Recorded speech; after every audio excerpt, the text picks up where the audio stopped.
In 2020, Prince Harry stepped back from his duties as a senior working royal and relocated to California with his wife Meghan Markle and their children Archie and Lilibet. This move prompted speculation about whether Harry's resignation from royal duties would impact his place in the line of succession. Earlier this week, Buckingham Palace officially announced that Prince Harry's name has been removed from the official list outlining the order of succession to the British throne after Queen Elizabeth II.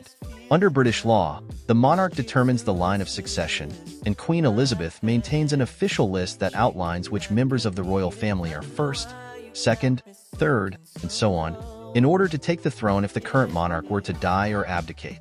As grandchildren of the Queen, both Prince William and Prince Harry used to be high up on this list of succession. However, the palace's recent announcement confirms that in light of Harry's permanent relocation abroad and separation from frontline royal duties, he has now been permanently removed from the official line of succession list. His name has been taken off, leaving his brother Prince William and William's children as the heirs that immediately follow their grandmother, the Queen. To fill the slot vacated by Harry's removal, William's brother-in-law, Mike Tindall, has now been moved up the list of succession. Tindall is married to Zara Tindall, the Queen's granddaughter and daughter of Princess Anne.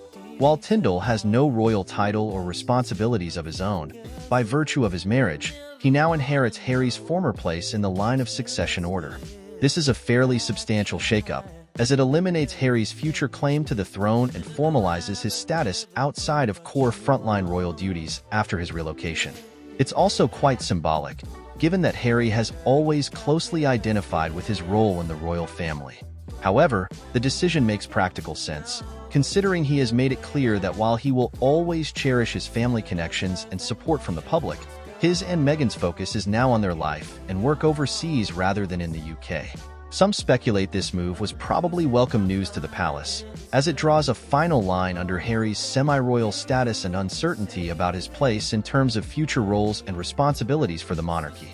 It resolves lingering questions about whether he could still actively participate in or influence decision-making as a senior royal from abroad, removing his name from the official succession list and making a clean break that sets some boundaries, given he is now effectively a private citizen living in another country. Critics of the royal family argue this sets an unfortunate precedent, suggesting that one can effectively relinquish their royal status and obligations if they choose to prioritize private life outside of the UK. However, supporters counter that it's a reasonable change for someone who permanently moves away and prioritizes personal and financial freedom over service as a working royal member. The monarchy remains intact, and these days, it depends more on a slimmed-down core of senior royals actually based in Britain and directly supporting the Queen.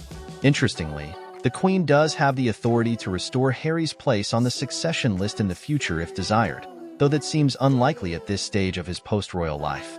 For now, the symbolic removal of Harry's name ensures the clear succession passes directly and exclusively to senior royals still based in the UK and committed to service, represented foremost by Prince William and his children, George, Charlotte, and Louis.